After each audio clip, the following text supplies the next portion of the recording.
Bienvenue dans le podcast à table. Donc, je suis avec Cyril aujourd'hui et on a décidé de vous présenter aussi notre témoignage pour que vous sachiez pourquoi on a créé ce podcast et pourquoi on en est là aussi. Super. Alors du coup, Mélanie a introduit cette partie, donc cet épisode du témoignage du podcast à table. Donc moi je m'appelle Cyril, du coup je suis un des fondateurs avec Mélanie du podcast à table, podcast de témoignage, et on est ravis de vous accueillir pour ce nouvel épisode. Et donc voilà, c'était l'occasion aussi de vivre un moment en couple et de vous faire partager cet instant-là, où on est tous les deux. Mélanie, c'est une première pour elle, donc voilà, j'ai un peu stressé, mais c'est normal, ça s'appelle la vie, voilà, c'est... Comme j'ai pu l'être il y a quelques semaines quand j'ai commencé avec Noémie, puis avec toute la bande, tous les épisodes qui se sont enchaînés les uns les autres, et puis on apprend, parce que je reste un grand amateur. Hein. Voilà. Donc je vais me laisser guider par les questions, de mon épouse, Mélanie, qui est là, et puis voilà. Selon ce que tu veux me poser comme question. Très bien. Donc, première question, t'es né où ? Alors, je suis né dans une... À l'époque, je considérais que c'était une grande ville. Maintenant, vu que j'habite à Lyon, c'est une ville moyenne, mais c'était la ville qui s'appelle Castres. Castres, c'est connu pour deux, trois petites choses. Pour ceux qui sont pharmaciens, je dis ça parce que dans la famille, on a une pharmacienne. Donc voilà, il y a le laboratoire Pierre Fabre, qui est le principal employeur de la ville de Castres. Il y a aussi une grosse équipe de rugby qui est le Castres Olympique, qui a gagné notamment en 2013 et 2018 le championnat de rugby à 15 de top 14. Donc c'est quand même, pour une ville de 40 000 habitants, il n'y a aucune autre ville de cette taille-là qui est à ce niveau-là. Et puis il y a également le 8e RPIMA, donc c'est le régiment de parachutistes qui est à Castres. Donc c'est on va dire, c'est la petite cousine de Toulouse, puisque c'est dans la région toulousaine, donc c'est une petite... Bah oui, mais c'est ça, c'est vrai. Et moi, pour être tout à fait concret, donc je suis né là-bas, donc dans cette ville, et j'ai grandi dans un petit village, pour le coup, ça c'est vraiment la campagne profonde dans le Tarn, très proche de l'Aveyron, et qui s'appelle Vianne-Pierre-Ségade. Et cette région est connue surtout pour l'agriculture, le saucisson, le fromage. On a une laiterie Fabre. Donc c'est vraiment un environnement qui n'a rien à voir avec Lyon. Voilà, je suis un rural. Voilà. Je confirme, pour y avoir passé un petit peu de temps dans ce village. Par contre, je vous conseille de très bons fromages. Parce que madame aime beaucoup le fromage. Voilà. Donc on a des produits saucissons, charcuterie qui viennent de Laconne, qui est une ville qui est très réputée pour sa charcuterie. Et puis il y a Vianne, voilà, il y a une laiterie, mais c'est surtout un coin, on va dire, la carte postale du village dans laquelle j'ai vraiment grandi, puisque donc, je suis né à Castres, donc c'est la ville, donc c'est à peu près à 1 heure de route de Toulouse. Et puis il y a Mazamet qui est un peu au sud, donc c'est une terre de rugby. Et puis moi j'ai grandi par contre dans le village de Vianne, c'est autour de entre 400 et 500 habitants, avec beaucoup de forêts, beaucoup de vaches, beaucoup de brebis, beaucoup de champs. Et puis voilà, il y a 4 églises aussi, ça, je voulais aussi le dire. Il y a un gros héritage spirituel qui est... Quand on arrive dans le village et qu'on ne connaît pas, je pense que c'est quand même systématiquement un choc de se dire qu'est-ce que font 4 églises au milieu de cette bourgade. Mais en même temps, on comprend aussi l'intérêt de cette ville pour tous ces chrétiens. Oui, bien sûr. Parce que, c'est une ville quand même qui est vraiment à fond dans le christianisme. Oui, il y a des personnes impliquées dans les églises, effectivement, c'est ça. Après, c'est une petite partie du village quand même, mais ça va. D'ailleurs, en parlant de ces 4 églises, je crois que tu as une révélation à nous faire. Ah bon ? À propos de ta maman. Ah oui. Je l'ai quand même dit plusieurs fois, je pense, dans différents passages, des petits cours d'instant, mais que je suis fils de pasteur.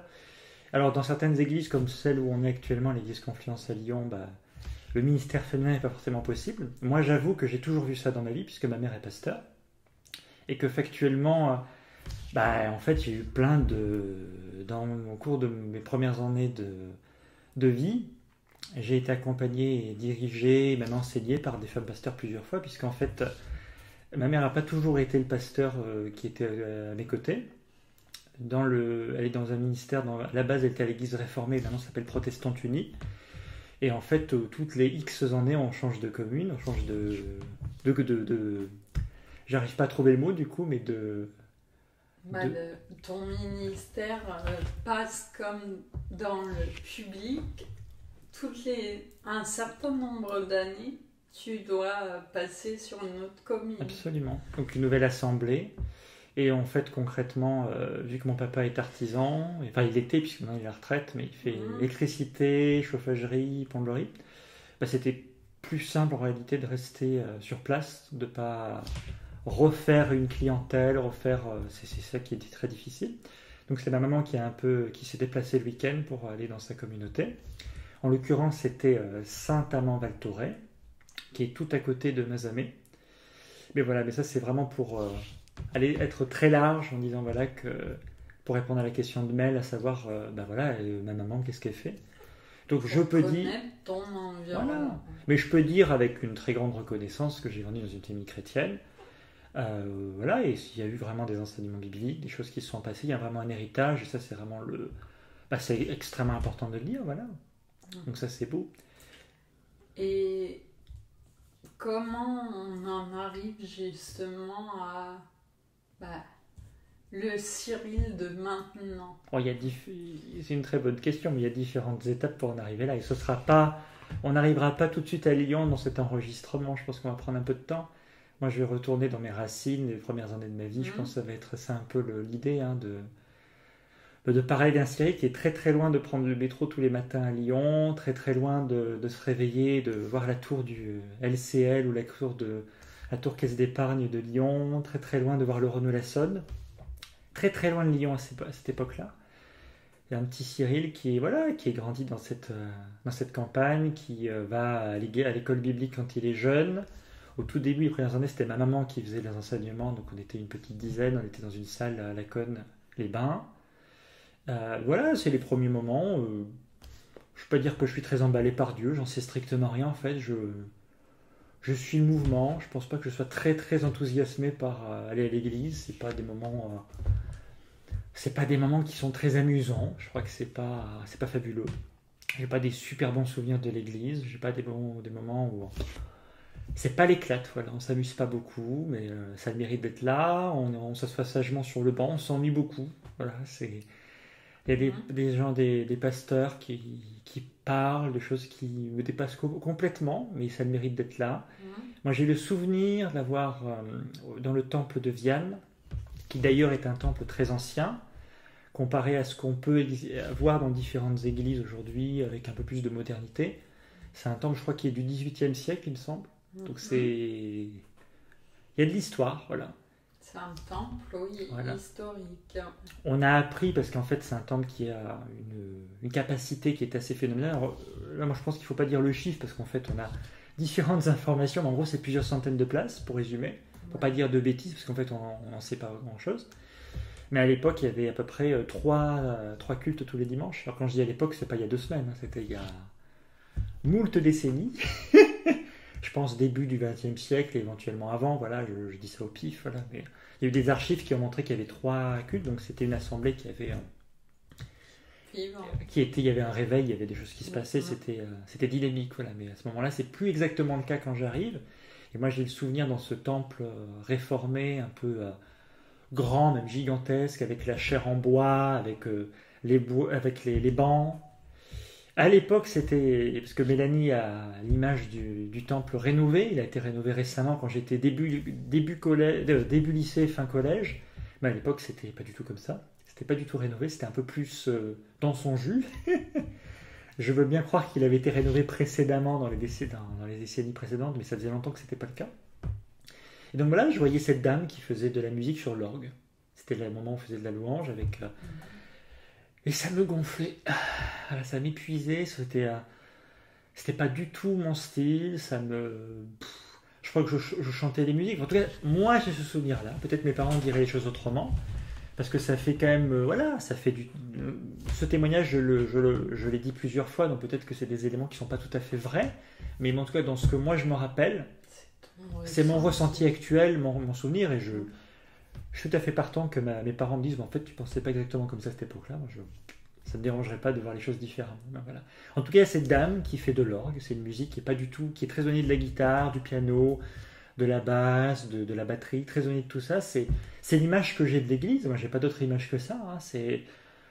C'est aussi des rencontres qu'on fait, parce qu'à l'époque on a la chance d'avoir des pasteurs dans le département qui sont assez dynamiques, avec Castres, avec Mazamet, donc on fait beaucoup de rencontres avec les groupes de jeunes de Mazamet, de Castres, on se retrouve régulièrement, alors régulièrement c'est 3 fois par an, il faut quand même être lucide, c'est pas... On fait des gros week-ends de jeunes avec beaucoup de jeunes, ce qui est plutôt le cas, je crois que c'est plus trop le cas à l'heure actuelle, si j'ai bien compris, je n'ai pas trop de détails, mais je pense que c'est plus trop le cas. J'ai cru comprendre aussi. Donc il y a par exemple un pasteur qui était à Castres, ou Mazamet, je crois que c'est plutôt Castres, qui s'appelle Pierre Magne, qui aujourd'hui, vous mettez son nom sur Google, et ben vous trouvez quand même qu'il est, sans être Monsieur Macron, il a quand même une certaine renommée dans le milieu protestant, voilà, et avec des fonctions d'élu, je crois que c'est en Alsace d'ailleurs. Mais voilà, c'est juste pour vous dire que il y a un cadre en fait où il y a quand même des activités avec les jeunes. C'est pas spirituellement fou, moi je sens pas l'esprit, je suis pas en train de parler en langue, je suis très loin de vivre des choses avec Dieu, je suis le mouvement. Voilà, je suis le mouvement parce qu'il faut le suivre, j'ai une éducation religieuse, je suis pas du tout emballé par ça. Ça me captive pas particulièrement, voilà, on me dit que Dieu existe, mes parents le disent, bon ça doit être le cas, voilà, mais je sais qu'il y a un moment donné, j'ai des souvenirs de m'être énervé tout seul dans ma chambre. Je voulais partager cette partie de ma vie parce que c'est important, où je mordais carrément mes coussins dans ma chambre parce que je disais au Seigneur, mais si tu existes, pourquoi le mal existe, pourquoi il y a des injustices, pourquoi il y a des gens qui meurent, parce qu'on des fois on regardait la télévision, il y avait des actualités. Pourquoi ça se produit ça? Je ne vais pas vous donner la réponse ce soir. Moi, j'avais envie de dire que c'est important de se poser des questions. Et je pense que Dieu nous a donné cette liberté-là. Et je pense que ce n'est pas des choses à négliger.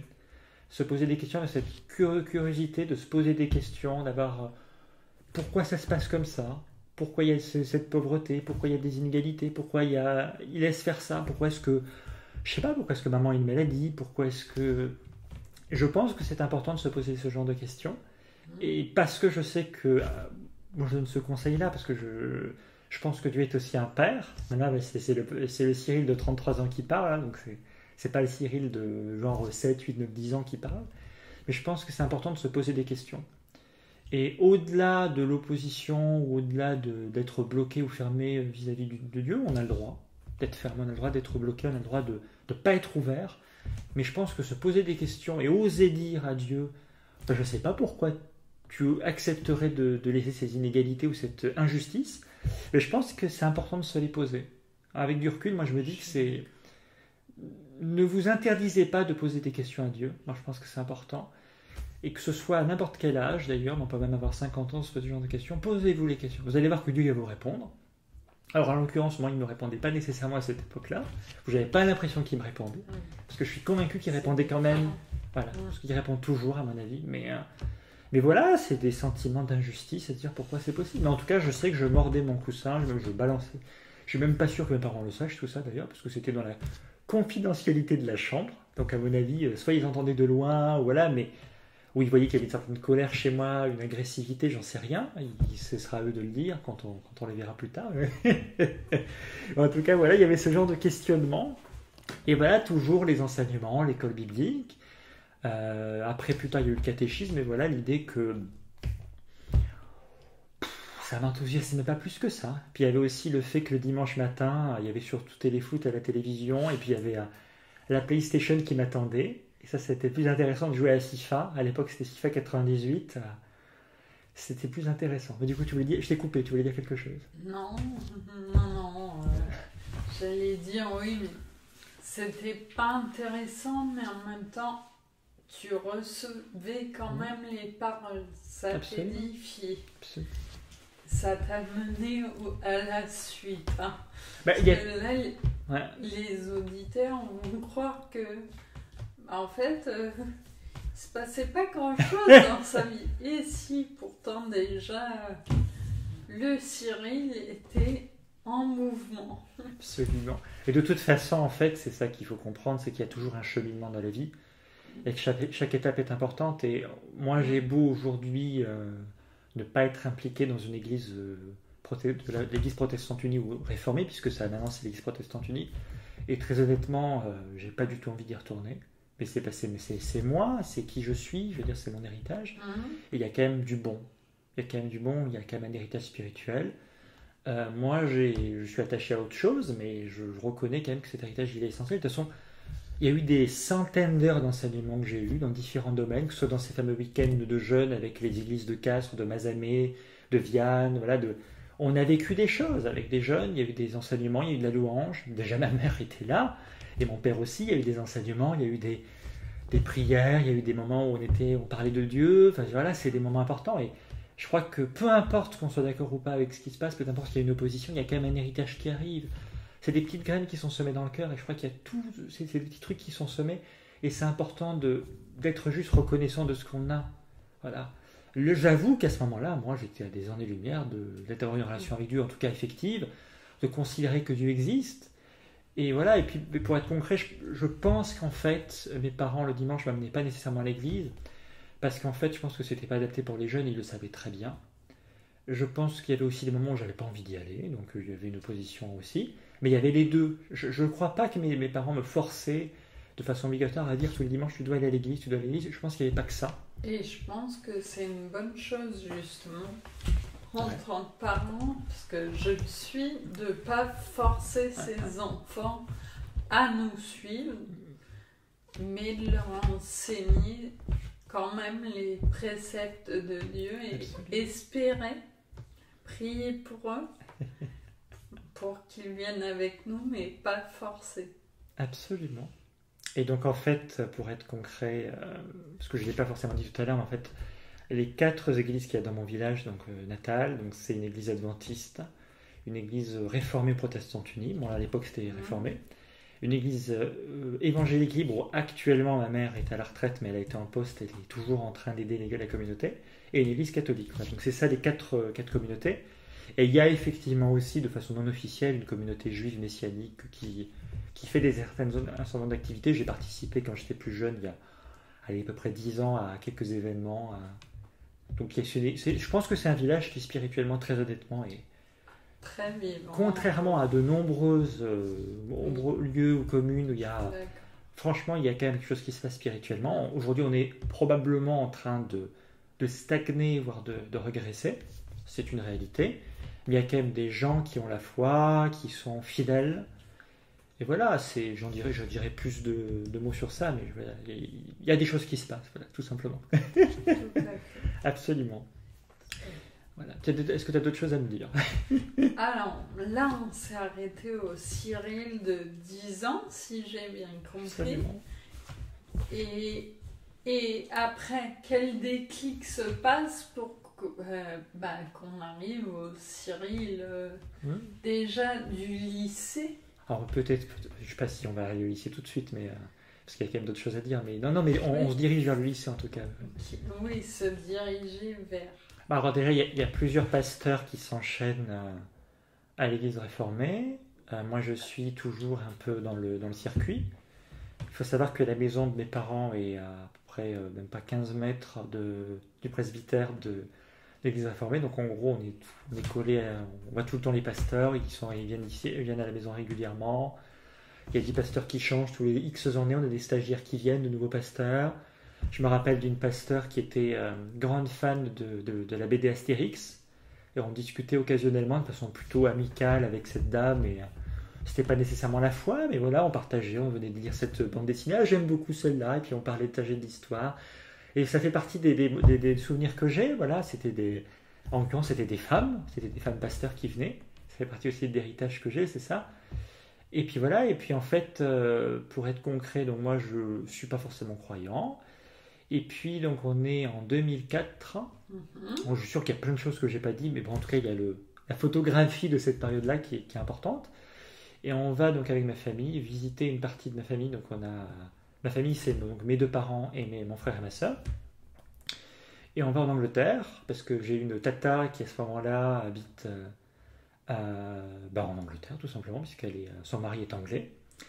Et donc elle a une maison là-bas, et on ne va pas tous les jours en Angleterre, donc on part en vacances, et on se dit qu'on va aller visiter. Et de fil en aiguille, en fait, on décide avant de partir de participer à une convention charismatique.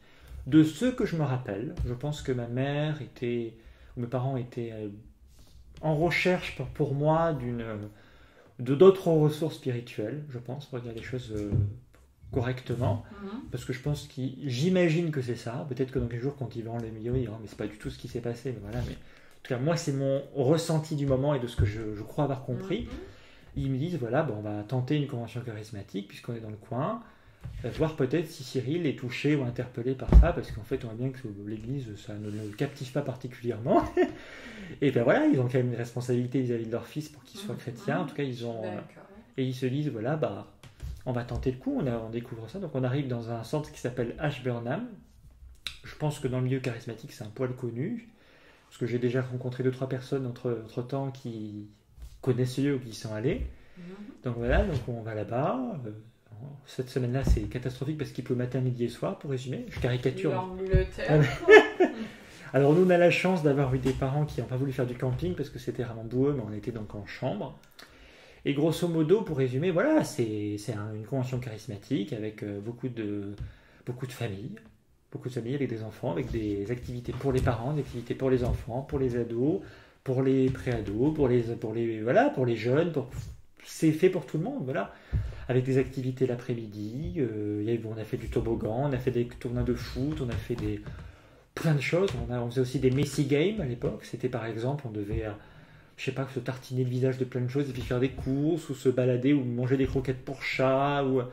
Messi Games, pourquoi? Parce que moi, Messi Games, je pensais que ça avait rapport avec la Bible. Donc... Non, je crois que c'est Messi Games, peut-être que je corrigerai, mais c'est des jeux dégoûtants en fait. Des jeux dégoûtants. Et pour l'anecdote d'ailleurs, le thème pour mon âge à moi, c'était Mission Possible, donc Mission Possible. Et en fait, on regardait tous les soirs un extrait de Mission Impossible, le 2, qui venait a priori de sortir récemment ou qui était sorti quelques années avant. Et en fait, on n'a jamais réussi à voir un seul épisode parce que tous les soirs, ils essayaient de le mettre et ça ne marchait jamais. Donc c'était vraiment Mission Impossible. Alors on a peut-être vu au bout de la deuxième soirée, on a vu 2-3 extraits, notamment Tom Cruise escalade à main nue une falaise. Voilà, donc c'était pour se mettre dans une ambiance d'une mission, de se mettre en mission pour Dieu. Voilà, et en fait, concrètement, moi, ces jeunes avec qui je joue l'après-midi, où on se croise, on échange, en fait, il y a un soir... Enfin, déjà, j'ai oublié de dire un élément, c'est que je ne comprends pas l'anglais. Mais ça, au début, je comprends pas l'anglais. En fait, si vous voulez, c'est un peu complexe, parce que c'est quand même de l'anglais. C'est pas comme si tu avais un pasteur anglais qui vient visiter la France, et qui se met dans un niveau d'anglais qui s'adapte aux personnes pour qu'on comprenne. Là, ou qui est traduit. Voilà, c'est ça. Mais c'est simplement l'idée qu'on est en Angleterre, que moi je suis français, que grosso modo j'ai préadolescence ou même avant l'adolescence. C'est 2004, donc je suis né en 91, donc voilà, donc en gros c'est 12-13 ans, voilà. Donc c'est le début. Moi j'ai quelques cours d'anglais dans la patate, mais voilà, je sais dire 3 mots, mais parler de façon fluide en anglais avec des gens, c'est complètement à côté de la plaque. Moi, je suis pas là-dedans du tout. C'est très compliqué. Donc en fait, ils ont demandé, j'ai dit aux gens, moi je suis français. J'ai essayé de dire 3 mots pour dire que j'étais français. Ils ont compris que j'étais français. Ils ont demandé au groupe d'adultes si quelqu'un pouvait traduire pour un français. Ma mère au début n'a pas capté que c'était de moi qu'il s'agissait, puis après elle a fini par venir pour m'aider. Et en fait, voilà, elle m'a traduit les choses. Donc on a vécu, ma mère et moi, on a vécu ces moments-là qui vont avoir une importance capitale pour la suite, depuis ta question. Mais on a vécu ça avec ma mère. En fait, avec du recul, je pense que c'est pas plus mal que ça. Je trouve que c'est même beau de se dire que j'ai vécu ça avec ma mère.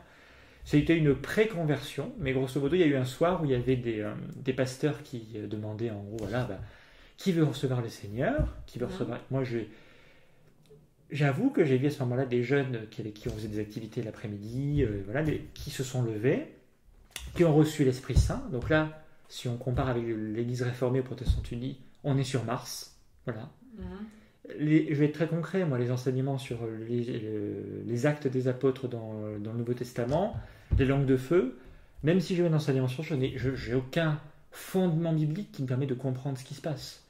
Je sais juste que ça fait des années que j'ai un héritage spirituel avec des enseignements, qu'il y a des week-ends éventuellement, même je sais qu'à l'époque, parfois je faisais des colos humaines avec la Ligue pour la lecture de la Bible, donc il y avait aussi d'autres enseignements, mais cette dimension spirituelle, mais je ne la maîtrise pas du tout. Par contre, je vois des jeunes parler en langue, je vois que ces jeunes qui sont... pas des gens qui sont sur Mars ou des gens, voilà, c'est des gens qui sont comme moi, qui ont probablement des problèmes similaires, c'est juste qu'ils habitent en Angleterre et que moi j'habite en France, ou peut-être qu'ils habitent dans notre pays, mais en tout cas ils sont anglophones, et voilà. Je vois qu'ils ont se parler en langue, et je me rends compte alors que peut-être que j'ai besoin de voir des choses pour comprendre que Dieu existait, mais je me dis, en fait, mince en fait. Là, je vais dire tout ce que les âneries, tout ce que les pasteurs me racontaient, les âneries qui me racontaient, de ma mère et des autres pasteurs qui me racontaient, en fait, je perçois que Dieu existe vraiment. Je le perçois. Mon cerveau est en train de changer en quelques minutes à peine en me disant, en fait, Dieu existe. Et j'ai eu une révélation. Il n'y a pas besoin de beaucoup plus que ça. Je n'ai pas forcément beaucoup plus douté que ça. J'ai compris qu'il existait. À ce moment-là, je suis encore un spectateur. Je vis pas plus de choses que ça avec Dieu. Je suis toujours... j'ose même pas me lever parce que je suis... je me dis que c'est pas le moment pour ça. J'ose pas. J'ai toujours des excuses à ce moment-là pour faire traîner les choses. Toujours des excuses pour ne pas aller au fond des choses. Hein, avec Dieu, j'attends toujours un petit peu. Donc pour résumer, pour aller à l'essentiel, j'ai vécu ce moment-là. Je considère que c'est une pré-conversion. Et pendant un an, en fait, je suis retourné dans mon environnement campagnard à Viane, dans la région de Castres, avec une communauté qui ne correspond pas nécessairement à ce que je vivais, mais voilà, je suis là, je ne suis pas forcément très impliqué dans l'église, mais je suis avec ce qui s'est passé, et je ne perds pas cet héritage-là. On est parti l'été suivant donc avec le même réseau, donc c'était Salt and Light du réseau anglais, et en fait on est parti ensuite à Destinée, parce que ma mère, elle est dans son monde à elle, avec un héritage qui n'est pas celui qu'on vit dans la Salt and Light en Angleterre. Et puis elle a demandé simplement, est-ce que vous avez des contacts en France? Ce qui paraît logique. Et on lui a donné les contacts d'un réseau qui s'appelle Destinée. Et moi j'ai atterri à ce moment-là, l'été suivant, à Gagnères, centre de vacances, où quand j'étais jeune j'ai vécu des choses dont moi j'ai aucun souvenir, genre jeune quand j'étais bébé, moins de 5 ans.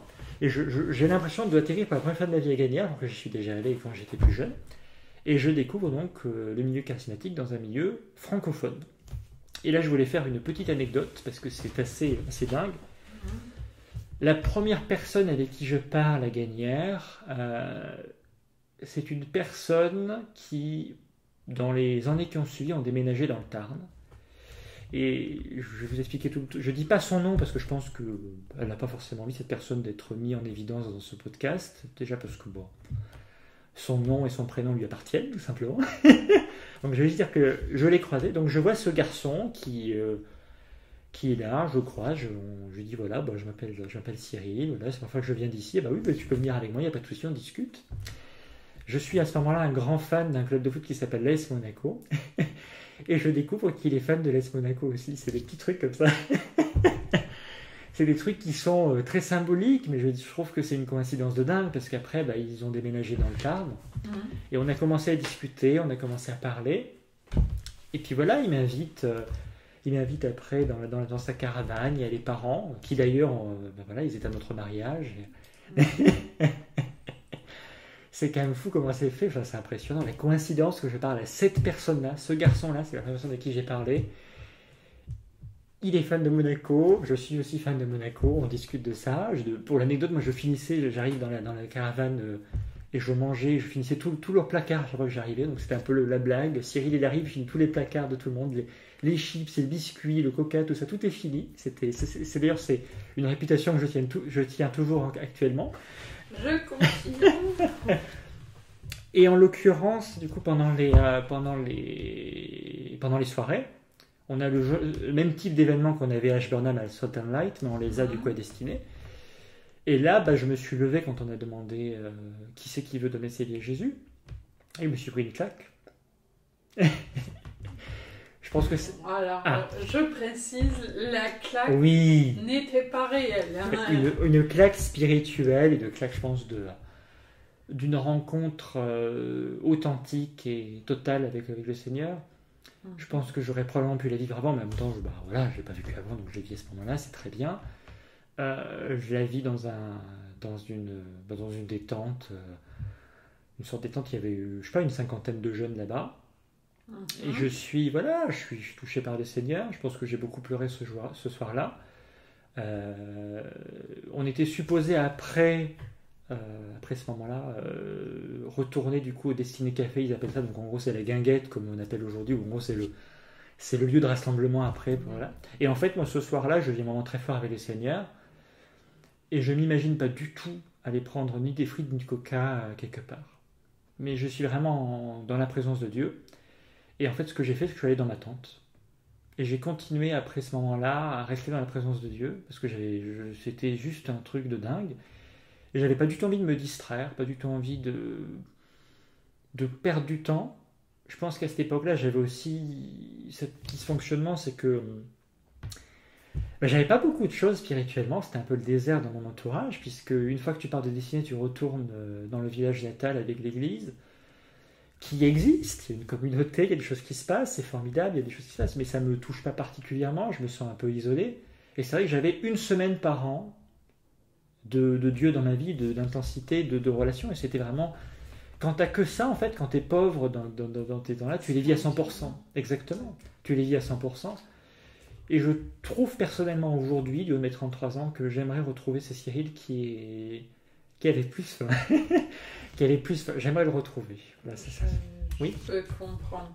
Je voulais juste faire une aparté pour replacer les choses bien sûr. Par rapport à ta maman. Ouais. C'est que elle se rendait compte du coup que tu avais besoin de plus et elle faisait ses recherches qui étaient totalement à l'opposé de sa croyance, peut-être. Je ne sais pas si c'est opposé à la croyance, mais elle n'était pas dans son cadre de référence. Voilà, mais elle le faisait pour toi. Donc, je voulais remettre les choses. Tout à fait, c'est clair. Voilà. De toute façon, ça a été le réseau Destiné à la fois a été très très très bien. J'ai fait quasiment 10 étés d'affilée avec le réseau Destiné. Ça a été des moments où j'ai quand même rencontré des gens, où je me suis construit, où j'ai appris des choses. C'était insuffisant.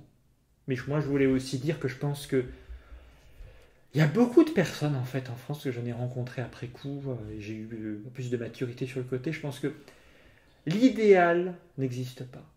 Et même dans la Bible, je pense qu'il y a pas mal de personnes qui ne sont pas dans un idéal, qui vivent des choses difficiles, qui ne sont pas dans un cadre parfait. Et je crois que c'est vraiment un truc que j'aimerais dire au Cyril qui est plus jeune. Ça n'existe pas d'être dans l'idéal. Ça n'existe pas. Il y a des temps de désert, il y a des temps de difficulté. Moi, j'ai l'humilité de dire, je pense, que j'ai vécu dès le départ dans un cadre qui n'était pas parfait spirituellement, mais j'ai eu au moins des gens qui étaient autour de moi. Peut-être pas tout le temps, c'était peut-être dans une certaine solitude spirituelle. J'ai pas été aidé ou accompagné par des gens qui étaient du même niveau que ce que je pensais. J'ai compris il y a quelques années de ça que je cherchais à ce moment-là un cadre spirituel ou vraiment un mentor, un grand-père, un père spirituel. Je ne l'ai jamais trouvé. En tout cas, à ce moment-là, je ne l'ai pas eu. Pendant plusieurs années, je n'avais pas le cadre idéal. Mais n'empêche que j'étais croyant et que je n'ai pas lâché le Seigneur. Et c'est là où je me dis qu'il y a deux choses à dire sur mon parcours. C'est que, en fait, il y avait des bases beaucoup plus solides que ce qu'on peut imaginer. C'est assez impressionnant, mais même si ça me gonflait d'aller à l'église protestante unie ou réformée ou ce que vous voulez, il y a eu quand même des colos, il y a eu des enseignements, il y a eu des choses, et c'était vraiment, il y a eu quand même de très très très bonnes bases. Mine de rien, il y a eu une vraie conversion qui n'était pas du tout superficielle. Je pense que le Seigneur a vraiment touché mon cœur. Je pense qu'il y a vraiment une rencontre, je crois qu'il y a vraiment une authenticité dans ce que j'ai vu. Et oui, c'était pas parfait. Voilà, ça n'était pas du tout, et j'étais pas forcément très heureux spirituellement dans ce cadre-là. C'était dur. Je crois vraiment, il faut dire les choses, c'était très difficile. Et paradoxalement, dans cette début de vie chrétienne, tout n'était pas facile. C'était, je pense, une forme de désert. N'empêche que ça existait. N'empêche que c'était là et qu'il y a eu. Je pense que j'ai dû m'accrocher et persévérer pour continuer dans le Seigneur. Très rapidement, quand j'ai rencontré Dieu, j'ai voulu lire ma Bible en entier. J'ai réussi à le faire. j'ai traversé des jours où je ne comprenais strictement rien de ce que je disais. Les nombres, les Lévitiques, les Deutéronomes, c'est imbuvable pour un gamin. Ou un jeune chrétien, j'ai tout lu. Tout lu, sans interruption. J'étais d'une discipline. Je comprenais rien de ce que je dis. Je continuais à lire, je persévérais. Parce que je pense que j'aimais le Seigneur et je suis sûr que Dieu voyait tout ça. D'accord. Oui, vas-y. De te couper, là, oui. Je suis un peu perdue sur les âges. D'accord, je ne sais pas donc, non plus. De 10 ans, tu nous as dit que tu avais entre 12 et 13, c'est ça, âge vers ma... Oui, c'est dans ces eaux-là, c'est 2004 et puis 2005, donc, c'est ma conversion. C'est 2005 ta conversion, ok, d'accord. Et du coup, lire ta Bible et tout ça, c'est au lycée? Ah, mais bien avant, non, c'est bien avant. Je pense que dès que je me suis converti, j'ai commencé à lire ma Bible, en fait. Je ne suis pas sûr que c'était forcément très facile pour moi. Alors, j'ai aussi une anecdote à dire par rapport à la lecture de la Bible, parce que c'est ma mère, elle me le dit 2 ou 3 fois ces derniers mois. Je ne sais pas si ça va faire plaisir à tout le monde, mais je vais quand même le dire. Il se trouve qu'il y a un livre, une histoire qui du domaine de la fiction qui m'a complètement débloqué par rapport à la lecture et qui m'a permis ensuite d'intégrer, de lire ma Bible en fait. Ça s'appelle Harry Potter tout simplement. Et c'est vrai que la Bible, à une époque pas si lointaine que ça, quand j'étais jeune, pas si lointaine des années dont je fais le récit depuis quelques minutes, pas lointaine de mon âge actuellement, mais le contexte que je posais, c'est pas si lointain que ça. En fait, moi, la Bible, ça me faisait flipper, ce truc-là. Je voyais beaucoup de pages, c'était écrit très petit, il y avait ces fameuses feuilles Bible très fines, et ça me faisait peur, parce qu'en fait, ça me paraissait complètement inaccessible, c'était trop compliqué. Et il se trouve que moi, au travers d'Harry Potter, j'ai eu une guérison, en tout cas, est-ce que guérison, c'est le mot? En tout cas, j'ai eu un déblocage mental au niveau de la lecture, puisque ça me paraissait impossible de lire des bouquins. J'ai commencé à dévorer les livres d'Harry Potter du début jusqu'à la fin, du 1 jusqu'au 7. Bon, le 7, il est sorti quand j'étais au lycée, donc non. Mais en tout cas, tous les étés, je buvais les livres d'Harry Potter. J'ai réussi à tout lire. Et en fait, ça m'a permis de totalement me décoincer pour la lecture de la parole de Dieu. Parce que j'étais beaucoup moins effrayé par ce groupe AV. J'arrivais vraiment à beaucoup plus lire. Et effectivement, c'est peut-être... Je sais qu'il y a des gens qui sont chrétiens qui ne sont pas très favorables à la lecture d'Harry Potter, ça je ne lance pas le sujet, c'est pas du tout, le but n'est pas de lancer un débat sur ça. Mais en l'occurrence, dans mon parcours de vie, ça m'a permis aussi d'accepter, d'arriver à atteindre, de serait-ce que me dire j'en suis capable. Donc ça c'est très important à dire, effectivement. C'est une bonne chose. Et en fait, dans le cursus, parce que j'étais jeune aussi, j'y pense maintenant, dans le cursus de l'Église protestante unie, à l'époque c'était l'Église réformée, j'ai fait ma demande du coup pour passer par les eaux du baptême. Donc dans ce contexte-là, c'est par aspersion, donc c'est quelques petites gouttes sur le front. Je ne lance pas de débat, c'était ce qui se passait, c'est dans la communauté où j'étais, voilà. Et en fait, j'ai partagé ce que j'ai vécu à Ashburnham, en fait. Et ce que j'ai vécu aussi dans ma conversion à Gagnères, dans un cadre où je pense personne ne vivait ce genre de choses, en tout cas c'était peut-être quelque chose qui était complètement décalé. Et j'ai encore dans ma Bible, celle que ma maman m'avait achetée, qui coûtait 98 francs à l'époque, c'est marqué dessus, qui est toujours sur mon bureau, que j'ai encore la Bible accessible, elle me l'a achetée quand j'ai commencé à l'école biblique.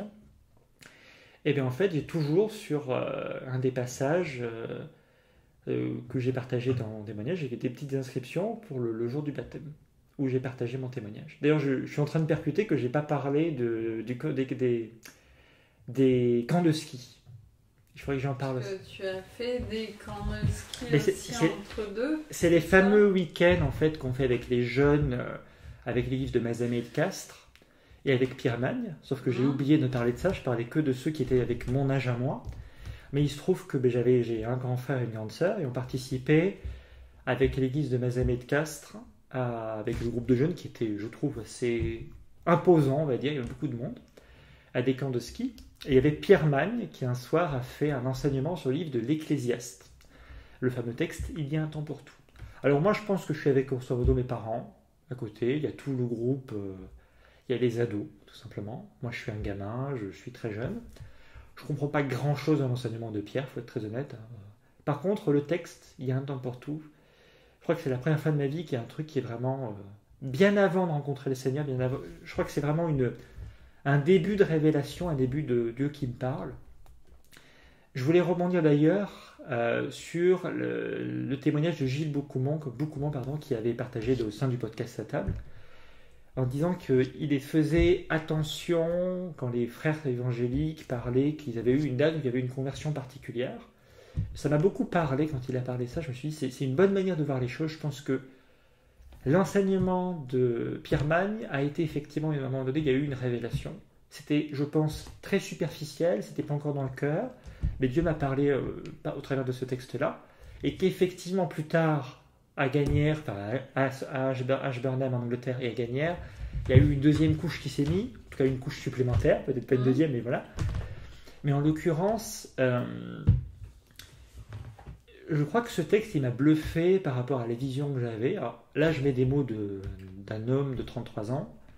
C'est jamais les mots que j'ai pensé à ce moment-là, mais c'est une illustration. Moi, j'avais l'impression de vraiment voir le Seigneur complètement dominer la situation, comme s'il avait un agenda ou s'il voyait tout ce qui se passe sous lui, comme s'il dominait totalement ce qui se passait sur cette terre. Il y a un temps pour tout, il y a un temps pour ça, il y a un temps pour ça. Et c'était quelque chose qui était complètement hors de contrôle pour l'homme, hors de contrôle et totalement inenvisageable. Quelque chose qui est au-delà de toute compréhension humaine. Moi, c'est ça que je sentais dans ce texte-là. À nouveau, c'est des mots. Moi, j'ai 33 ans, le gamin, il avait 10 ans. Donc, c'est pas les mêmes termes. Mais voilà. Mais en gros, c'est ça que j'ai ressenti ce jour-là, au travers de ce texte-là. Et pour être tout à fait concret, quand j'ai demandé par passer par les eaux du baptême, quand j'ai demandé à ma mère, puisque c'était pas mon pasteur à ce moment-là, c'était un monsieur qui s'appelle Christian Badet d'ailleurs, qui est pasteur en PACA maintenant. Bref, on s'en fiche, mais voilà, c'était mon pasteur. Et en l'occurrence, j'ai dit à ma mère, moi je veux que ce soit le texte, mais je ne me rappelais pas de la référence à ce moment-là. Est-ce que tu te rappelles du texte que Pierre Magne avait dit il y a un temps pour tout. Ah ben oui, et là du coup on arrive à la Bible, il me montre le texte. Et donc j'ai pris ce texte-là, il y a un temps pour tout, il y a un temps pour voilà, donc j'ai lu ce texte-là. Et je vais le dire aussi parce que ça concerne Mel du coup. Moi je me suis fait un film dans ma tête à ce moment-là. Je ne sais pas si c'est Dieu qui m'a parlé ou si c'est moi qui me suis fait un film, mais je me suis dit, quand tu te marieras plus tard, tu reliras le texte qui était ce texte, il y a un temps pour tout. C'est symbolique, mais c'était... Et certains se font des films quand ils sont jeunes et ils oublient. Moi, j'ai jamais oublié cette histoire. Je confirme. Et j'ai conservé même le fichier PowerPoint qu'on avait fait avec ma mère, on avait fait des images, et je l'ai remis le jour de mon mariage. J'ai conservé religieusement, on va dire les choses, ce document. J'aurais pu le perdre 20 fois, je ne sais pas comment je vais pour même le garder, même réussir à le garder. On est au-delà du miracle parce que j'avais pas de clé USB, j'avais pas d'adresse mail, je ne savais même pas utiliser une boîte mail, je savais même pas, j'avais un pauvre dossier sur l'ordinateur de mon papa qui avait donc un ordinateur. C'est tout ce que j'avais, et j'ai réussi par une sorte de succession d'événements où j'y pensais tout le temps en fait, à conserver ce document, et puis je l'ai relu le jour de mon mariage, et voilà. Et pendant en fait tout ce temps-là, régulièrement, je me faisais des sortes de répétitions devant mon pommeau de douche en disant voilà ce que je vais dire le jour de mon mariage, et puis j'étais prêt le jour du mariage. Je l'ai redit, et puis voilà, tout était prêt. Sachant que, petite info, il se mariera 20 ans plus tard, quand même. En 2023, et puis donc, il fallait y penser, ne pas le perdre pendant tout ce temps-là. Et le baptême avait lieu en 2006, avril 2006, ouais, tout simplement. Ouais. Donc ça fait partie des petites choses voilà, qui sont importantes à dire sur les premières années. Voilà, je pense que si je pouvais parler à des personnes, des jeunes qui sont dans un cadre spirituel qui n'est pas totalement adapté, peut-être pas suivre mon exemple, dans le sens où je pense que j'ai manqué beaucoup de créativité. Je dirais à Cyril qu'elle n'était pas du tout créative parce qu'il y avait des options qui étaient envisageables. Et je pense que j'étais... Voilà, j'avais des églises à Albi, il y avait des églises à Casse, il y avait des églises de communauté. Je pense que mes parents auraient tout à fait pu trouver des ajustements pour m'amener s'ils avaient su qu'il y avait des églises pentecôtistes qui auraient pu m'accueillir un dimanche pour être dans un culte. intégrer un groupe de jeunes d'une église plus adapté pour moi, il y avait d'autres options. Et je pense qu'il ne faut pas suivre mon exemple, je pense que c'est pas une bonne idée de... Après, il défend... Je pense que tout exemple et bien sûr. Tous les exemples de vie sont différents. Et ça a permis aussi que tu sois le Cyril de maintenant. Absolument, puis je peux partager ça aussi, mais effectivement, je crois que vivre une semaine par an des choses avec Dieu, ça avait le mérite d'exister, c'était bien, mais voilà, c'était totalement insuffisant. Je pense que j'ai appris des choses aussi, je pense qu'il y a eu de la persévérance, il y a des choses difficiles qui ont été vécues. Je parlerai d'autres choses dans quelques minutes si c'est possible, voilà, mais je veux dire, c'était pas idéal. Je pense qu'il y a eu de la souffrance, des choses compliquées. Je ne souhaite pas vraiment à beaucoup de monde de vivre ça. Mais n'empêche que voilà, j'ai pas eu à ce moment-là de papa spirituel qui était capable de parler avec moi pendant des heures et qui comprenait vraiment ce que je vivais. Ou en tout cas, je n'ai pas réussi à m'ouvrir à quelqu'un. C'est plutôt mieux de dire les choses comme ça. Si je prends ma responsabilité, c'est que j'ai pas réussi à trouver quelqu'un pour ça. J'étais un peu largué. Il y avait le groupe de jeunes de l'église de ma maman parce qu'il y avait des choses qui se passaient. Il y avait une génération qui arrivait. J'ai pu participer à ça. C'était bien. On a vécu des bons moments. Il y a eu quelques petits moments où j'ai pu faire des petits enseignements avec mes imperfections, mais aussi mes qualités. J'ai parlé de Dieu, de ce que je vivais. Il y a eu des moments, des bugs. J'ai essayé aussi à ce moment-là d'inviter les jeunes de l'église à de fameux destinées. Ça n'a pas marché. Je pense que ce n'était pas non plus le cadre qui était adapté. Mais voilà, j'étais là aussi. Je pense qu'il y a du positif dans tout ce qu'on vit. Et je voulais inviter des jeunes à essayer d'être créatifs, mais c'est pas toujours évident de l'être.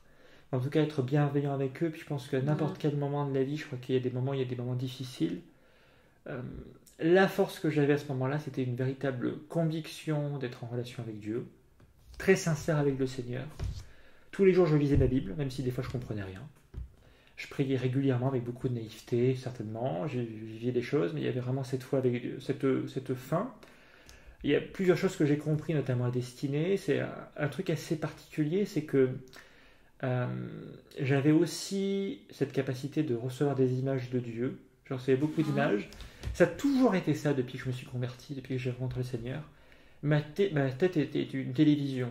Dès que je ferme les yeux, je reçois 1 milliard d'images. Dès la conversion, ça a été ça. C'était un flot ininterrompu d'images. Mais bon, quand tu sais pas ce que tu en fais, c'est compliqué.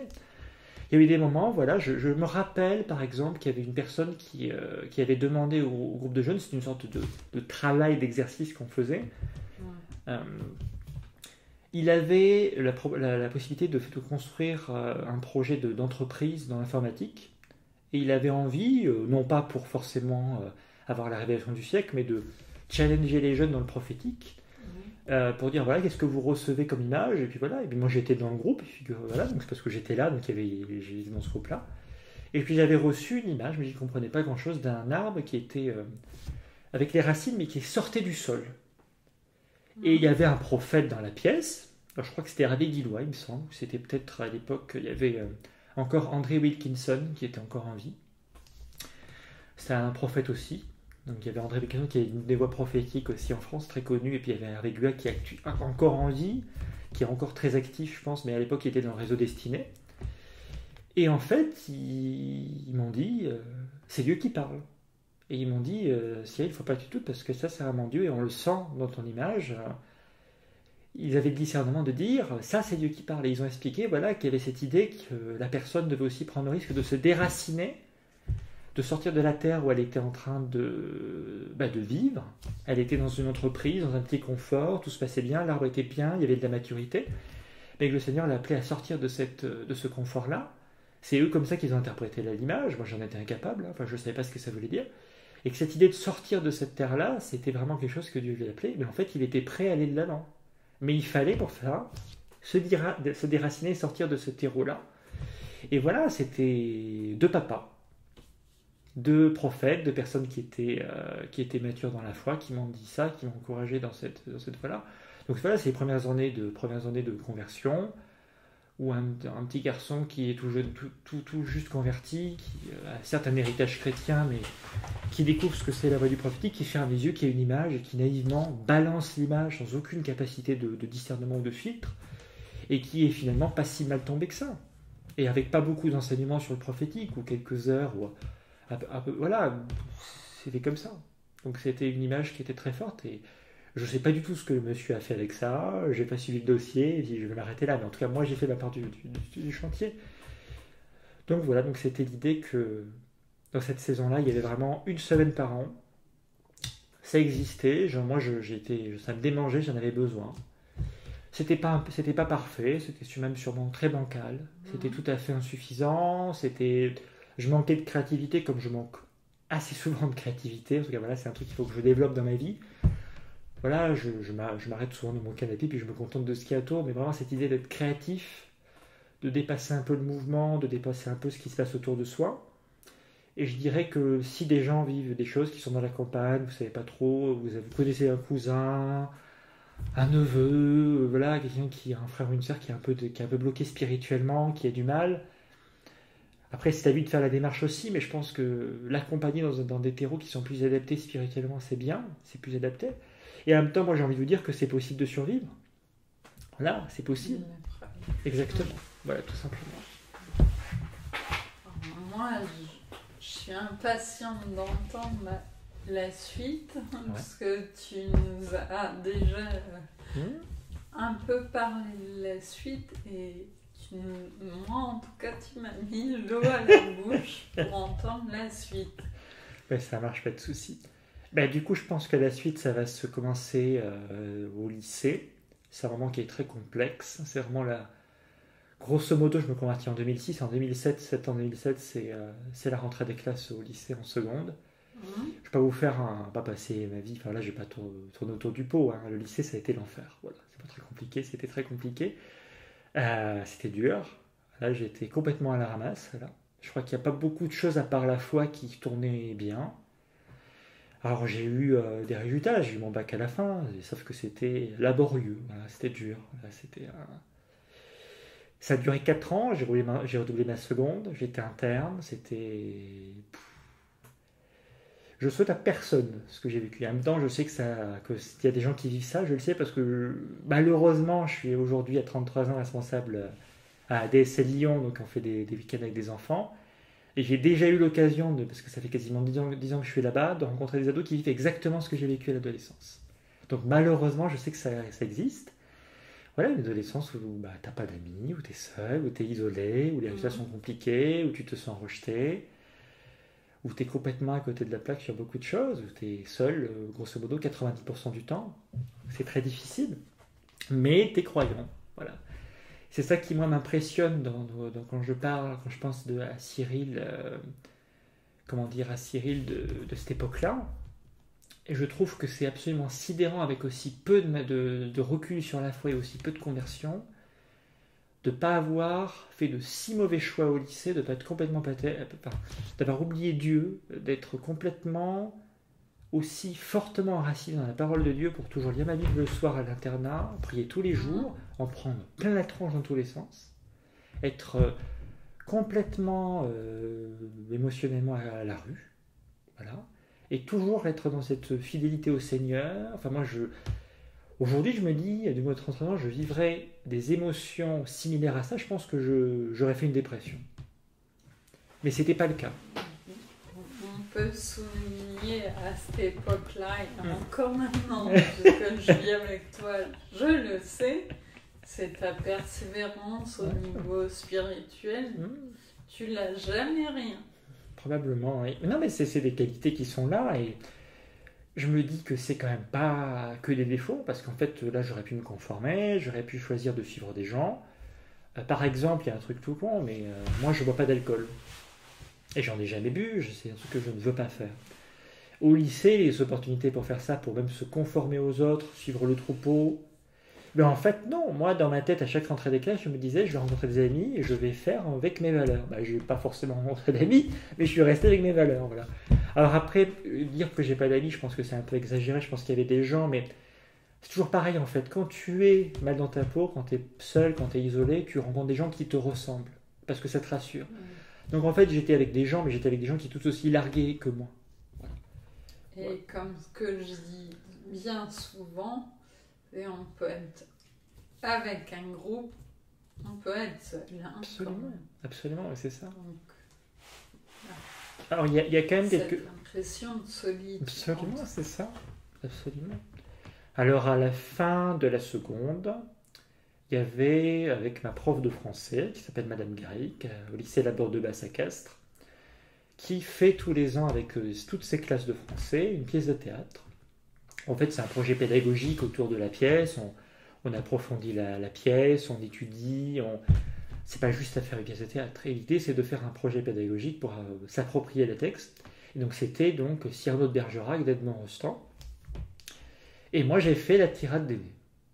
Et je crois que vraiment, cette tirade d'aîné, ça a été la seule chose qui m'intéressait sur le dernier trimestre, ou même les 2 derniers trimestres de l'année, puisqu'il a fallu l'apprendre.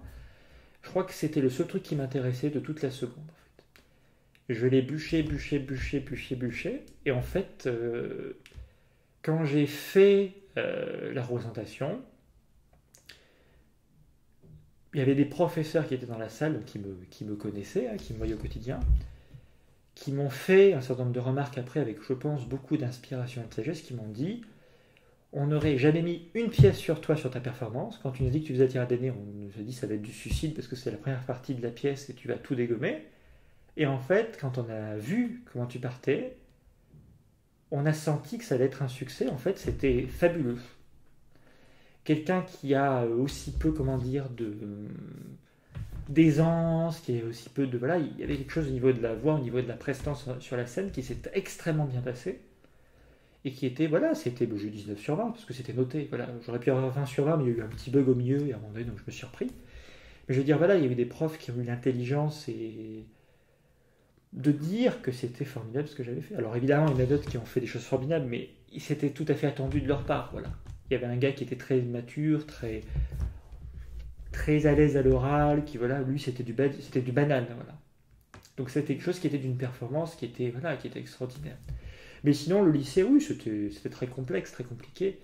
Voilà, après, alors, je vais être concret, il y a quelques semaines de ça, j'étais avec mon beau-père Stéphane à Amiens, j'étais en tête avec lui, parce que pour X raisons, on va pas déballer toute notre vie non plus, on va pas exagérer, j'étais avec lui ce jour-là, on mangeait ensemble, et en fait, Stéphane, dans quelques mois ou quelques semaines, il sera là aussi pour partager son histoire, parce qu'il est invité, puis il est tout à fait motivé pour venir.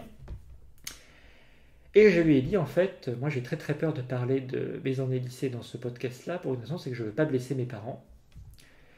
Et je sais qu'il y a de fortes chances que ça va les travailler, ça va leur faire mal, ou voilà. Et le but, c'est pas de blesser les gens. Le podcast à table, c'est exhorter et édifier. C'est pas juger ou blesser.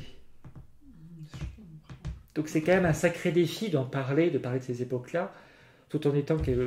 Et donc moi, franchement, j'ai dit à Stéphane, j'hésite franchement à parler de cette époque du lycée. Et je lui ai parlé un petit peu de façon très superficielle en quelques minutes. Il m'a dit, écoute Cyril...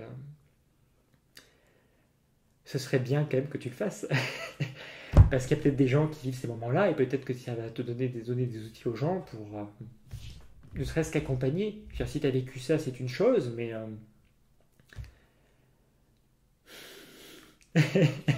Prends quelques minutes, je vais meubler. Non, mais tout va bien, c'est juste qu'il y a des émotions et c'est normal, mais voilà, c'était... Tout à fait. Voilà. Je tiens d'ailleurs à dire, je crois que j'ai rarement rencontré un homme aussi plein d'émotions que Cyril, en fait, qui a des émotions, même s'il a du mal à en parler, quand il le fait, c'est waouh. Ça fait du coup un super exemple pour les personnes qui viennent ou qui viendront ou qui sont venues. Parce qu'en fait, si moi-même qui lance ce projet, je n'ose pas exprimer ces émotions-là, ce serait pas mon exemple pour le reste, quoi, tout simplement. Je ne vais pas vous dire que je suis à l'aise à l'idée de pleurer devant une caméra, mais en même temps, ça fait partie de ce qui se passe. Et j'encourage fortement les gens qui sont invités prochainement et qui ont envie de pleurer, ne pas hésiter à faire exactement comme moi maintenant, et puis d'exprimer ce qu'ils vivent. Voilà, le but, c'est pas non plus de pleurer pendant 3 jours. Voilà, après... c'est de rester mesuré, mais voilà, c'est-à-dire que s'il y a des larmes, il y a des larmes, voilà, c'est pas grave. Je pense que les gens, voilà, ils ont vécu ce qu'ils ont vécu, puis voilà, l'encouragement vient de ce qu'on a vécu, et... En tout cas, voilà, moi, si j'avais ne serait-ce qu'une personne qui me disait, voilà, j'ai mon neveu, ma nièce, ou je sais pas qui est en train d'être au lycée, qui est tombé sur le témoignage, j'en ai écouté, puis Le partage du lycée nous a marqué parce qu'on vit des moments compliqués ou il vit des moments compliqués, puis ça nous a permis d'être moins seuls et de nous être encouragés. Bah voilà, hein. Pas besoin d'être vu 10 000 fois. Hein. Il suffit juste d'une vue, puis on est content. Hein. Voilà, une personne qui est touchée, qui est encouragée. Mais concrètement, voilà, moi, le lycée, en tout cas, je suis toujours fidèle au Seigneur. Je suis toujours dans la lecture de la parole. C'est très difficile relationnellement avec les gens. Je suis largué. Je pense que j'étais pas du tout prêt pour être interne à ce moment-là. Mais ça, c'est aussi des schémas qui font que, voilà, on est dans la campagne à Vienne, dans un village, on est à 45 minutes de route de la ville, le lycée est là. Si on est parfaitement rationnel et raisonnable, c'est invivable de faire des allers-retours matin, midi et soir. Je veux dire, enfin, matin, midi peut-être pas quand même, mais matin et soir.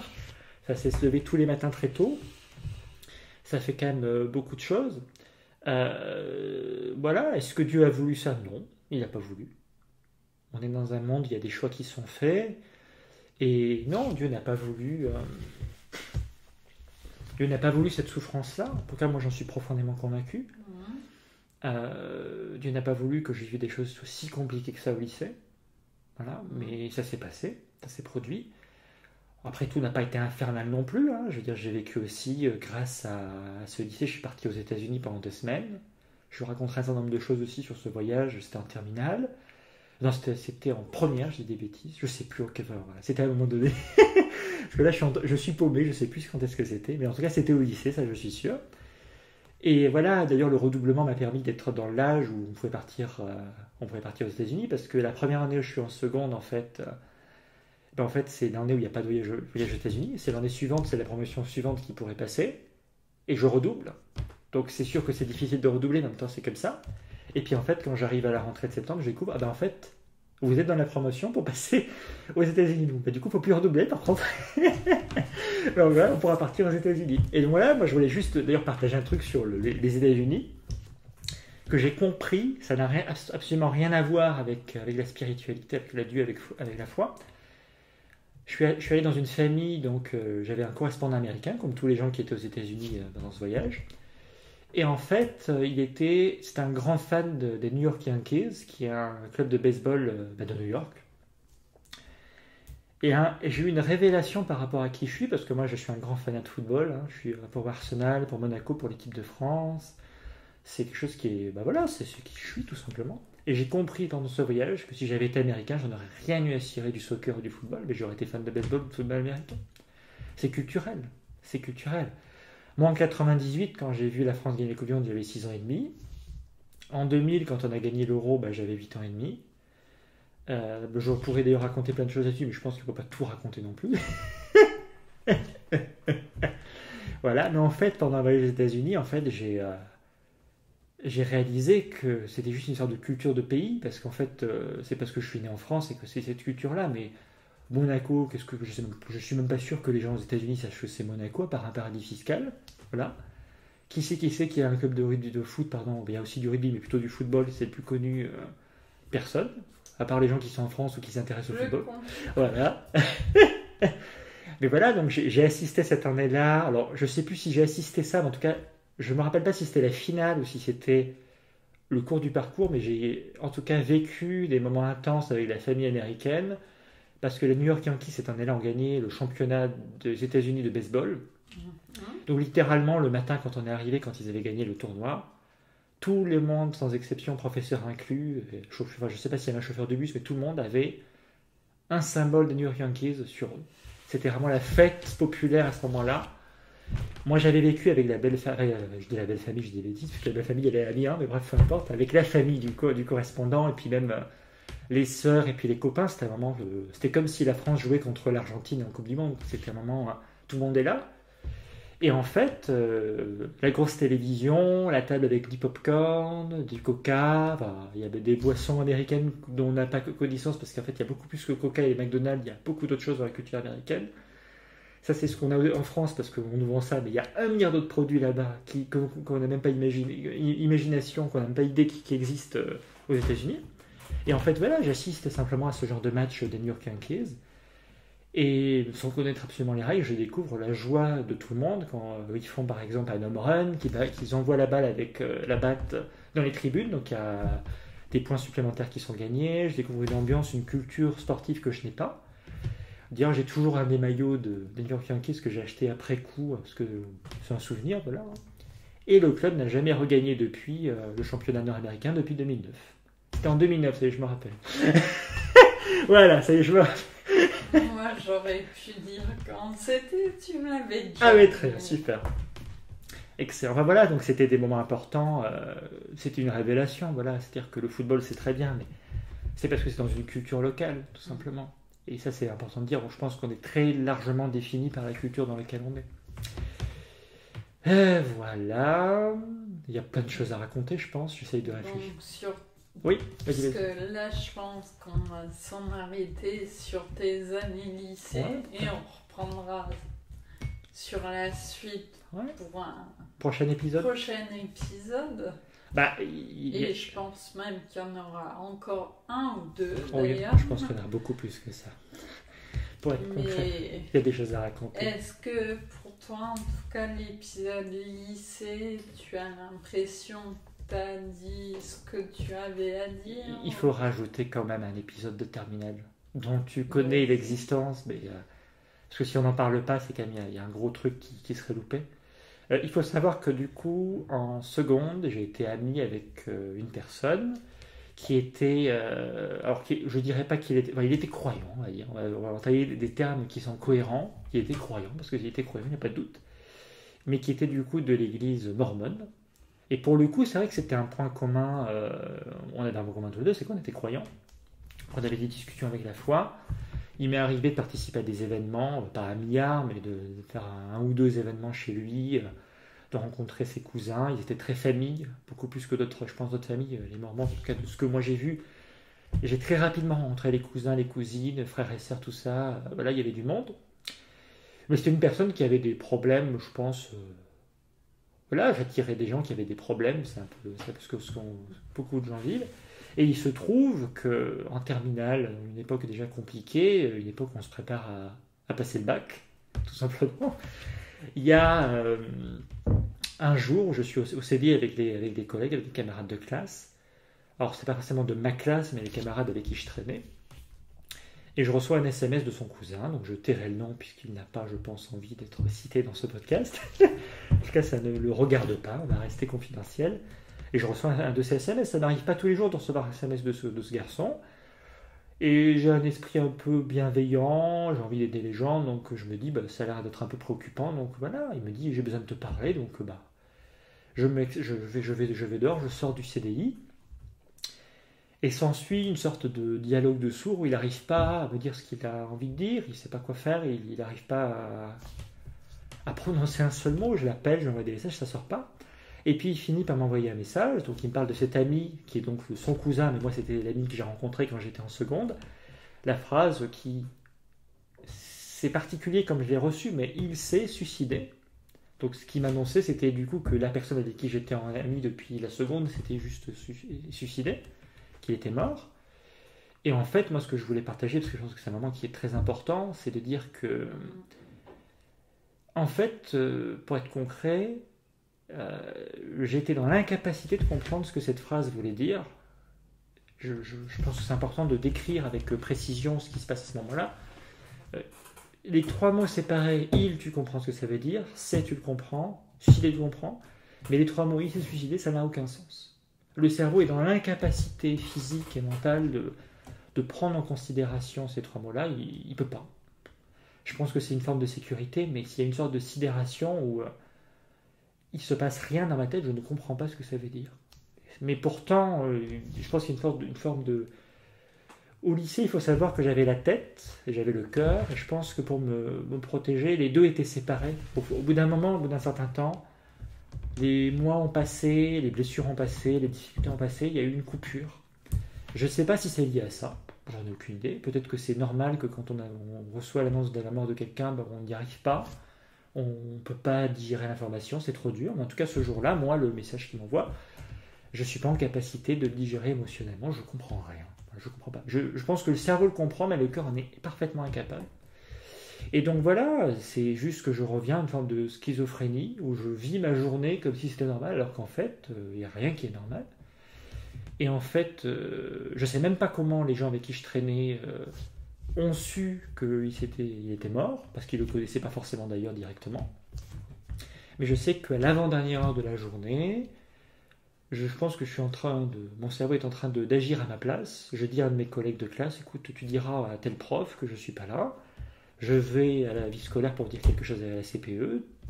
Je te demande de ne pas me proposer de questions, tu me laisses faire. Et puis voilà, c'est tout. Et puis il me dit ok. Là, pour le coup, il ne fait même pas de discussion. Il dit ok. Je crois qu'il a été très sage humainement. Il a juste rien dit de particulier. Il m'a laissé faire. Et je suis allé je vais dire CD, mais du coup à la vie scolaire. Et puis j'ai demandé à la CPE. Sauf que de ma vie, je n'ai jamais demandé. Je ne sais même pas qui est la CPE. J'ai dit, je ne suis même pas sûr que je connaissais la CPE. Je n'ai jamais été collé. Je ne vais jamais à la vie scolaire. Enfin, je veux dire, j'y vais parce que je sais que c'est là où il faut aller, mais je ne sais pas quoi faire. Je suis dans de l'impro total. Et je pense que c'est mon cerveau qui le fait à ma place. Je crois qu'il y a vraiment, je suis en mode spectateur. Je me laisse guider par mon corps qui me dit d'aller à tel endroit ou tel endroit, tel endroit. Donc ma CPE me reçoit. Elle sait pas ce qu'il va. Et là, je commence à y aller. Et pour la première fois, je commence à pleurer. Je lui dis ce qui se passe. Elle appelle ma maman. Et puis là, commence à s'enchaîner la vérité. Où c'est la première personne qui est au courant de ce qui va se passer. Et puis du coup après les amis sont au courant plus ou moins derrière et voilà et ça se passe et c'est pas du tout évident, voilà, c'est chaud, on a la cérémonie après qui se suit, voilà, c'est des moments qui sont très très complexes. Alors Dieu est toujours là, est-ce que Dieu a souhaité ça? Je crois pas du tout. Je pense que déjà être ami avec ce genre de personnes, c'est qu'il y a déjà un problème psychologique qui est grave, il y a des choses qui n'ont pas été, il y a des failles qui ont été. Mais le Seigneur est là, ça fait partie du témoignage, je ne pouvais pas ne pas en parler non plus. Aujourd'hui, j'en parle avec un peu plus de sérénité que j'ai pu en parler. Moi, j'ai dit au Seigneur ce soir-là, de façon très concrète, que j'en avais ras-le-bol, que je voulais maintenant que ça change, que ça faisait 4 ans que c'était l'enfer, et que je ne pouvais pas continuer comme ça, que j'en avais marre. Voilà, je lui ai dit ça. Et je suis sûr qu'il m'a écouté. Alors, c'est facile aujourd'hui, à 33 ans, de dire ça. Hein. C'était quand j'avais... j'avais 18 ans. En fait, je ne sais pas quel âge j'avais, pour être concret, mais j'avais l'âge que j'avais. Et c'était des moments complexes, et je pense que des personnes qui nous écoutent ici, soit peut-être ont vécu, soit des gens qui le voient, et il n'y a pas de solution de miracle, il n'y en a aucune, pour accompagner des gens, des adolescents comme moi, qui sont mal dans leur peau, ça ne fonctionne pas forcément, il n'y a pas de solution miracle. Je ne vais pas venir en disant ça fonctionne comme ça. S'il y a des besoins de prière, moi je crois qu'on est disponible. Pour encourager. Je n'ai pas de compétences pastorales, donc je ne mettrai pas des compétences pastorales là où elles ne sont pas. Je ne suis pas formé pour ça, donc je ne ferai pas ça. Mais voilà, je peux vous encourager, il n'y a pas de souci. Priez pour vous sans aucun problème. Et puis voilà, il n'y a absolument aucun problème. Mais voilà, c'était des moments complexes. Je sais par exemple, c'est une anecdote que j'ai, c'est qu'il y avait, on était quand même sur une époque du lycée où on se préparait sur la fin de cursus au lycée. À l'époque, c'était admission post-bac, je crois, ou c'était peut-être autre chose, mais il y avait un terme qui était utilisé pour un site qui permettait de passer du lycée à l'université. Alors, inutile de vous dire que moi, parler de vie après le lycée, alors que j'ai vécu 4 ans infernales où j'ai à peine survécu, ne me demandez pas de penser à l'avenir. Hein, je veux dire, c'est ce qu'on me demande. Je veux dire, j'en suis incapable. Je veux dire, voilà, je suis bêtement comme un mouton de mouvement parce que je ne sais pas faire plus. Voilà, je n'ai pas la maturité de faire plus et je survis bêtement. C'est pas possible, voilà, faut être un peu réaliste, je veux dire, c'est mignon de croire qu'on peut construire un projet, mais dans psychologie, on parle de la pyramide de Maslow. Il y a différents niveaux. Moi, je suis même pas à la 3e marche, voilà, je suis en mode survival en permanence, voilà, donc c'est compliqué. Donc voilà, donc c'est des moments qui sont difficiles et Dieu est là toujours, c'est sûr, c'est une certitude, mais ces moments-là font partie aussi du témoignage, c'est important d'en parler. J'essaye de décortiquer tout ce que j'ai pu oublier, mais voilà, il y avait cette histoire d'émission post-bac. En fait, il y a un devoir de mathématiques, et évidemment, je suis complètement à la ramasse. En mathématiques, à ce moment-là, je suis plutôt bon. Hein. Je suis en économique et sociale, je maîtrise les situations, j'ai une note entre 14 et 16 très régulièrement. C'est très méthodique, en gros, il y a une entreprise avec un chiffre d'affaires, il faut calculer l'évolution du chiffre d'affaires, il y a des formules qui traduisent ça, faire la dérivée, faire le... Je sais même plus comment ça s'appelle, dérivée et je sais plus quoi, il y a l'inverse de dérivée, je sais plus ce que c'est. Il faut faire la limite de la fonction, voilà, et je suis bêtement à la méthode, et j'ai 16. Pour les questions qui sortent un petit peu de l'eau, j'y arrive pas, parce que je suis juste pas dans la méthode, il faut sortir un petit peu, donc c'est 3-4 points que je ne les ai pas. Et là, j'ai ce devoir-là, et je me plante mais complètement, parce que je suis un zombie devant la copie. Je suis un zombie. Je pense que j'ai eu entre 3 et 4 ce jour-là. Et encore, je pense que c'était violent. Il faut le dire, c'était justement dans la continuité. Absolument, c'était juste après le suicide de cette personne-là. Et donc le prof me demande après un cours de maths de venir de me voir. Et je crois qu'il y a eu beaucoup d'humanité là. Il y a eu 2-3 profs qui ont eu une très très grande humanité et qui ont été très très bons. Il me dit, écoute Cyril, ton devoir il est catastrophique, mais en même temps habituellement tu as des notes autour de 14 et 16. Donc bon, voilà, enfin je veux dire c'est... On a tout à fait conscience de la situation dans le cadre privé, on a été alerté, on sait ce qui se passe. Donc moi je vais te mettre 10. Voilà. Parce que ça peut te bouffer tout ton avenir au niveau orientation. Donc on n'a pas le choix. Je veux dire, enfin, si tu étais normal, on te mettrait la note que tu mérites, mais là on a une situation qui est complexe. Et on va te mettre 10, ils ne peuvent pas te bouffer toute la vie. Je ne peux pas te mettre plus parce que tu ne mérites pas plus sur le devoir que tu as fait. Tu seras de retour peut-être dans quelques semaines mentalement, tu seras à nouveau là, mais là, voilà, j'étais à la rue, voilà, c'est normal.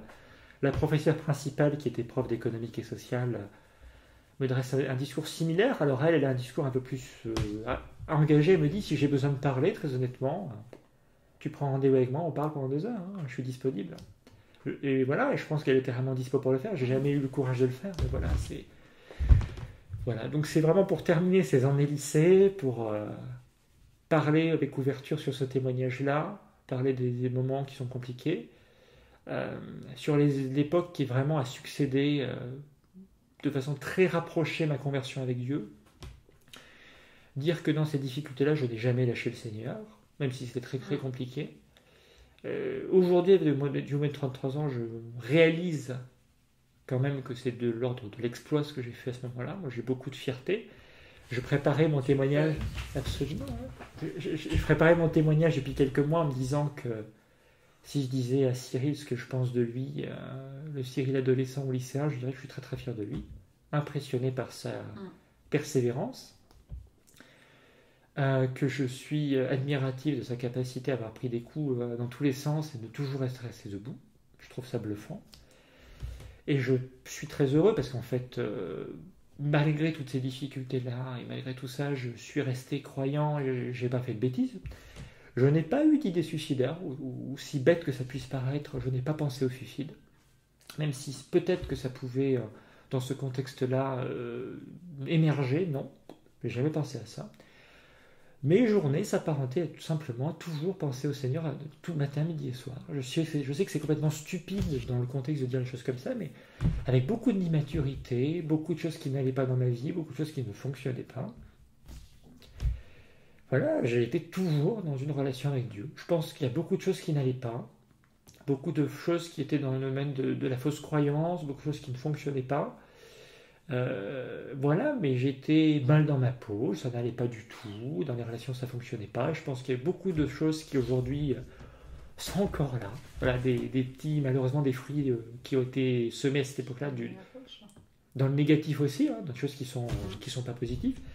J'apparente souvent ça aussi à une forme d'handicap. C'est des handicaps invisibles, des handicaps qui sont sociaux, des handicaps qui parasitent en société. Et je voulais en parler de façon très ouverte et très sérieuse, parce que je pense que c'est important. L'idée n'est pas de raconter ma vie, ou de faire une photographie superficielle, ou peu importe, c'est pas ça l'objectif. À nouveau, c'est d'exhorter et d'édifier les gens. Je pense aujourd'hui mes responsabilités. Je ne crois pas avoir loupé beaucoup de choses. J'ai pas tout dit non plus. Il y a quand même des choses du cadre de la vie privée, peut-être des choses que je voulais pas aborder aussi par choix. Et voilà, c'est juste ça. Peut-être que dans quelques années, peut-être que je serai plus libre pour en parler. Je pense qu'il faut être à l'aise pour parler de certaines nombre de choses. Et c'est important. Et je crois m'être mouillé pour partager ce genre de choses. Voilà. Mais voilà, je crois qu'il n'y a pas de fatalité. Et puis le chemin, il est important dans la foi. Il y a des saisons, moi c'est ce que j'ai compris. Là, c'est le garçon de 33 ans qui a, je pense, mûri, qui a réfléchi, qui a raisonné sur ce qu'il a vécu. Il y a eu des choses injustes, mais il y a eu aussi des choses justes. Il y a eu des choses qui ont été difficiles, qui ont donné de la persévérance, de la fidélité. Il y a aussi eu des erreurs dans les années qui ont suivi, rassurez-vous. Dans les prochains enregistrements, on en parlera, mais voilà, moi je voulais vraiment, en tout cas, que cette première photographie de mon parcours il soit là, et puis parler de choses qui sont vraies, la vérité de la vie. Par exemple, quand il y a Chris Walter qui a partagé son témoignage, je me suis identifié à lui en grande partie. Paradoxalement, comme des personnes comme Angélique qui ont eu un témoignage génialissime, et bien en fait, je ne me suis pas identifié à son témoignage sur beaucoup de parties, notamment les relationnelles. Mais j'ai trouvé ça beau ce qu'elle disait, j'ai été très touché. Mais je veux dire, voilà, je trouve que c'est la richesse de ce podcast de témoignages, c'est cette diversité de témoignages. C'est pour ça que je rêverais dans quelques temps d'avoir Mélanie derrière le micro, parce qu'elle a beaucoup de choses à partager. Et j'espère je pense que ce sera le prochain. Et voilà, c'est ça la force du podcast à table, c'est d'avoir une diversité de témoignages, d'avoir des gens qui s'expriment. Il n'y a pas de mauvais témoignages, il n'y a qu'une histoire magnifique avec le Seigneur, dans les différents volets. Il n'y a pas de comparaison. Si cette vidéo est vue 10 fois, ce sera très bien. Si elle est vue 2000 fois, ce sera très bien aussi. Et en fait, le but, c'est vraiment juste que des gens soient touchés, interpellés, aller le plus loin possible dans leur chemin. Et c'est tout, voilà. Et des adolescents mal dans leur peau, des jeunes qui sont dans une église, mais qui peut-être n'ont pas encore d'engagement complet avec Dieu. Ils sont à demi engagés, à demi impliqués. Ça existe aussi, voilà. Moi, je vais te laisser peut-être parler parce que je fais un monologue, parce que je suis peut-être plus à l'aise ou plus habitué que toi. C'est pas grave. C'est juste que je vois l'heure passer et que demain, il y a le travail. Hein, on va rester dans les limites de la vie de famille. Tout à fait. Il faut peut-être plus compris, peut-être. Je vais peut-être te demander de prier et puis... Absolument. Enfin, ce podcast. Absolument. Moi, je voudrais prier du coup pour les personnes qui nous écoutent sur Spotify ou YouTube. Je voudrais déjà vous remercier pour votre fidélité. Et je prie vraiment que le Seigneur vous touche. Je prie pour les adolescents qui sont mal dans leur peau, ou les parents d'adolescents. Vous ne savez pas quoi faire, vous êtes démunis, vous êtes largués dans une situation où vous n'arrivez pas à maîtriser les choses. Et je prie vraiment que le Seigneur vous accompagne dans ce temps-là. Je n'ai pas de réponse à vous donner, je n'ai pas de solution à vous donner, je n'ai pas la partie du puzzle manquante du pourquoi ça fonctionne comme ça, pourquoi ça ne marche pas. Et je voudrais vous demander vraiment demander au Seigneur vraiment d'être à vos côtés, de vous accompagner, de vous parler, de vous encourager. Je prie pour des temps de jeûne et prière, ou des temps où le Seigneur est avec vous et vous encourage dans ces temps difficiles. Je prie aussi que en tant que parent, il y a un jeune qui est là, vous savez pas comment le faire concerner par la parole, vous savez pas le faire concerner par la présence de Dieu. Il est là, mais il n'est pas vraiment là, il est en opposition, ou il est fermé, ou il a juste pas rencontré le Seigneur. Et je prie vraiment que vous soyez patient, et que vous soyez avec les bons mots, et que vous ayez vraiment cette capacité de l'accompagner. Que le Seigneur vous donne les mots justes, que vraiment le Saint-Esprit vous donne les bons termes, et cette sagesse-là, que vous soyez renouvelé dans votre intelligence, et que vous puissiez vraiment être dans cette persévérance de pouvoir accompagner vos enfants dans cette démarche-là de pouvoir vraiment les accompagner au mieux. Et après, c'est lui ou elle qui fera le choix de suivre le Seigneur. Voilà. En tout cas, on vous remercie pour votre présence, pour votre fidélité, et puis on vous dit à un prochain épisode. À très bientôt. Au revoir. Au revoir.